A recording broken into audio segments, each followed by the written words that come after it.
जय हिंद। नमस्कार दोस्तों, आप सभी का मोस्ट वेलकम है आज के इस न्यू क्लास में। दोस्तों, आज के इस क्लास में हम लोग जो है पढ़ेंगे बिहार पुलिस मदनी क्षेत्र के लिए PYQ प्लस मोस्ट इम्पॉर्टेंट क्वेश्चनों का MCQ।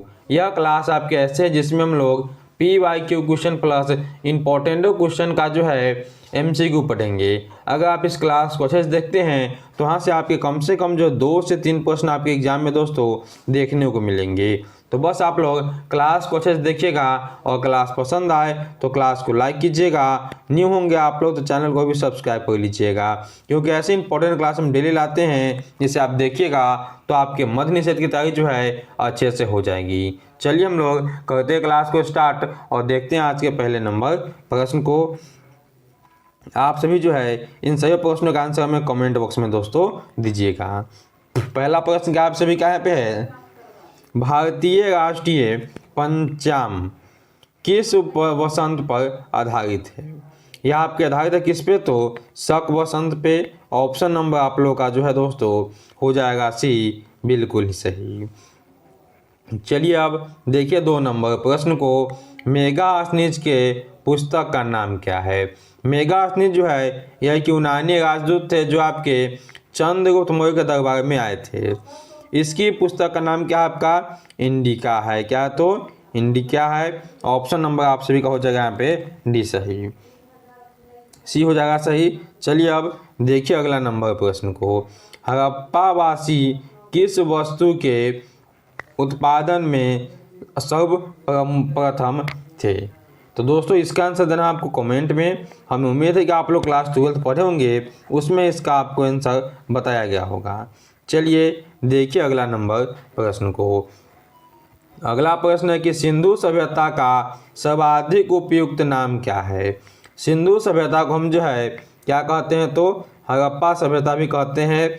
यहाँ पे आप सभी का ऑप्शन ए हो जाएगा दोस्तों, बिल्कुल ही सही।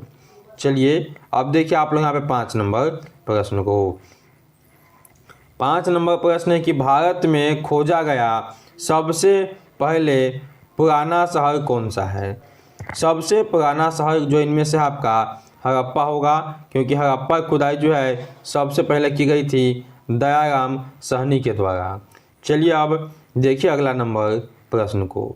यहाँ पे आप सभी का 6 नंबर प्रश्न है, शिवाजी के आध्यात्मिक गुरु कौन थे। शिवाजी के जो है आध्यात्मिक गुरु कौन थे आपके, तो रामदास थे। ये ऑप्शन आपका हो जाएगा यहाँ पर बिल्कुल ही सही। चलिए देखिए अगला नंबर प्रश्न दोस्तों आप लोग यहाँ पे, असम का चैतन्य किसे कहा जाता है। असम का चैतन्य जो है यह कहा जाता है किसे आपके, तो शंकर देव को। ये ऑप्शन अगर आप यहाँ पे सही करते हैं तो आपका आंसर बिल्कुल ही सही होगा। चलिए अब देखिए 8 नंबर प्रश्न को, गुरु नानक का जन्म कहाँ हुआ था। गुरु नानक देव का जन्म जो आपके पाकिस्तान के तलवंडी नामक जगह पे हुआ था, जिसे अब गुरु नानक कह के जाना जाता है। ये ऑप्शन आपका हो जाएगा यहाँ पे सही। चलिए देखिए दोस्तों अगला नंबर प्रश्न को।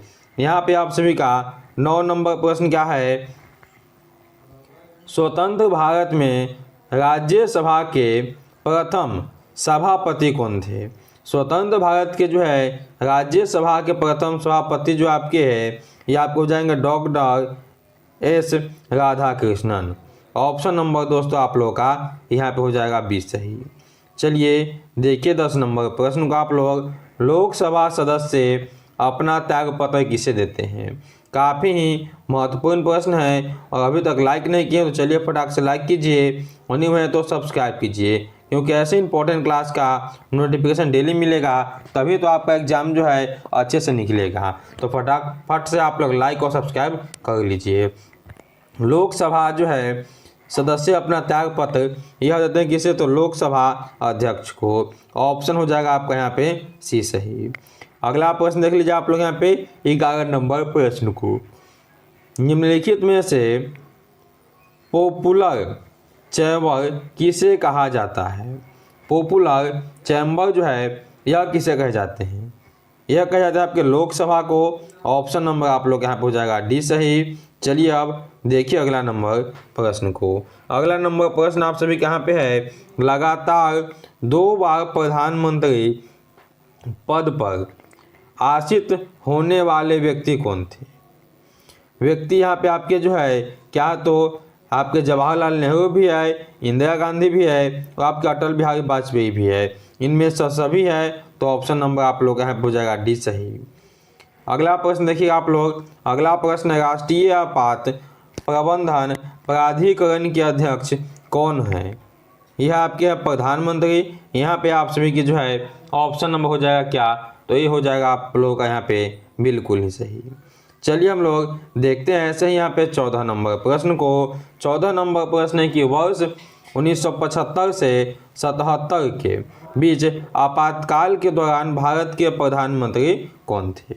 इसके बीच जो है भारत के प्रधानमंत्री यह थे आपके कौन, तो इंदिरा गांधी थे। ऑप्शन नंबर आप लोगों का हो जाएगा डी सही यहाँ पे। चलिए अब देखिए 15 नंबर प्रश्न को, कौन व्यक्ति मंत्री परिषद का सदस्य हो सकता है? मंत्री परिषद का सदस्य आपके जो है संसद के हो सकते हैं। ऑप्शन नंबर आप लोगों का जो है हो जाएगा सी वाला बिल्कुल ही सही। अब देखिए अगला नंबर प्रश्न को। अगला नंबर प्रश्न आपका है कि भारतीय संविधान में निम्नलिखित में से किस पद का उल्लेख नहीं है? तो उपराष्ट्रपति पद जो आपके होते हैं, उपराष्ट्रपति पद या उप प्रधानमंत्री पद, तो उप प्रधानमंत्री पद का जो उल्लेख नहीं देखने को मिला है। ऑप्शन नंबर आप लोगों का हो जाएगा यहाँ पे बी बिल्कुल ही सही। चलिए देखिए अगला नंबर प्रश्न दोस्तों आप लोग यहाँ पे, जिला कलेक्टर किस अधिकारियों के अधीन कार्य करते हैं? जिला कलेक्टर यह सभी जो है यह काम करते हैं किसके अधीन? तो आप लोग यहाँ पे कहिएगा संभ्यायुक्त के अधिक। ऑप्शन नंबर आप लोग का हो जाएगा सी वाला बिल्कुल ही सही। चलिए देखिए अगला नंबर प्रश्न को आप लोग और फटाफट से इसका आंसर कमेंट कीजिए। बाद में हुई संसदीय समिति प्रणाली की शुरुआत कब हुई थी? यह आपको होते हैं 1991 को। ऑप्शन नंबर आप लोगों का यहाँ पे दोस्त हो जाएगा सी बिल्कुल ही सही। चलिए अब देखिए अगला नंबर प्रश्न को। यहाँ पे आपका 19 नंबर प्रश्न है कि लोक लेखा समिति में किसकी अध्यक्ष कितने अध्यक्ष होते हैं? इसमें आपके टोटल जो है 22 अध्यक्ष होते हैं। ऑप्शन नंबर दोस्तों आप लोग का हो जाएगा यहाँ पे बी सही। चलिए देखिए अब 20 नंबर प्रश्न को, निम्नलिखित में से कौन सी एक सबसे बड़ी संसदीय समिति है? सबसे बड़ी संसदीय समिति कौन आपके यहाँ पे है? परिकालन समिति है। कौन आपके है? परिकालन समिति हो जाएगी आपकी सबसे बड़ी संसदीय समिति। तो ऑप्शन नंबर आप लोग का यहाँ पे हो जाएगा बी सही। चलिए अब देखिए अगला नंबर प्रश्न को, भारतीय संविधान की व्याख्या करने का मुख्य अधिकार कौन है? मुख्य अधिकारी जो है आपके कौन होते हैं? आप लोग पहले पढ़े होंगे कि इसका उल्लेख जो है कौन करते हैं? सर्वोच्च न्यायालय करते हैं। सर्वोच्च न्यायालय कर सकते हैं। ऑप्शन नंबर हो जाएगा आपका डी सही। चलिए देखते हैं हम लोग यहाँ पे 22 नंबर प्रश्न को, उच्चतम न्यायालय के न्यायाधीशों की संख्या में वृद्धि करने का शक्ति किसके पास है? वृद्धि करने या कम करने का अधिकार जो है यह सभी होते हैं किसके पास? तो ऑप्शन नंबर आप लोग का यहाँ पे हो जाएगा किसके पास? तो ऑप्शन नंबर कहिएगा आप लोग सी, संसद के पास। सी ऑप्शन आपका हो जाएगा सही। चलिए देखिए आप लोग 23 नंबर प्रश्न को, उच्च न्यायालय के क्षेत्राधिकार को घटाने या बढ़ाने का अधिकार किसके पास है? यह आपके है संसद के पास ही। ऑप्शन नंबर आप लोगों का दोस्तों यहाँ पर भी जो है बी हो जाएगा बिल्कुल ही सही। चलिए अब देखिए आप लोग 24 नंबर प्रश्न को, शहरी क्षेत्र में आमतौर पर किस प्रकार की बेरोजगारी पाई जाती है? तो शहरी क्षेत्र में आपको जो है शिक्षित बेरोजगारी, क्योंकि पढ़े लिखे लोग जो है वह बेरोजगार बैठे होते हैं, ये आपके पास जाएंगे शिक्षित बेरोजगारी। मौसमी बेरोजगारी और आपके प्रच्छन्न बेरोजगारी जो है यह पाया जाता है ग्रामीण क्षेत्र में यानी कृषि में। इसे आप अच्छे से याद कीजिएगा। चलिए अब देखिए 25 नंबर प्रश्न का आप लोग यहाँ पे, भारत की राष्ट्रीय आय में सर्वाधिक योगदान किसका है? राष्ट्रीय आय में सबसे अधिक योगदान किसका आपका है? बी, निर्माण क्षेत्र का, जिसे आप उद्योग क्षेत्र भी कह सकते हैं। चलिए देखिए 26 नंबर प्रश्न को, बैंक की नई शाखाएं खोलने के लाइसेंस किसके द्वारा दिया जाता है? तो यह लाइसेंस मिलते किसके द्वारा? तो आरबीआई के द्वारा। ऑप्शन नंबर आपका हो जाएगा यहाँ पे सी सही। चलिए देखिए 27 नंबर प्रश्न को। भारत का सबसे बड़ा शेयर बाजार कौन सा है? तो सबसे बड़ा शेयर बाजार आपका मुंबई।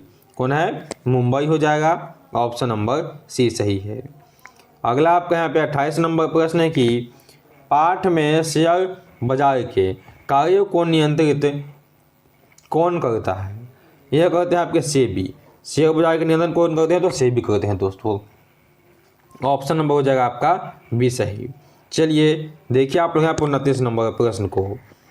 पहली औद्योगिक क्रांति किस देश में हुई थी? तो सबसे पहले औद्योगिक क्रांति आपको होते हैं ग्रेट ब्रिटेन में। इंग्लैंड कह सकते हैं आप या ब्रिटेन कह सकते हैं। ऑप्शन नंबर आप लोग का यहाँ पे जो है हो जाएगा डी, बिल्कुल ही सही। चलिए अब देखिए आप लोग यहाँ पे 30 नंबर प्रश्न को। रिलायंस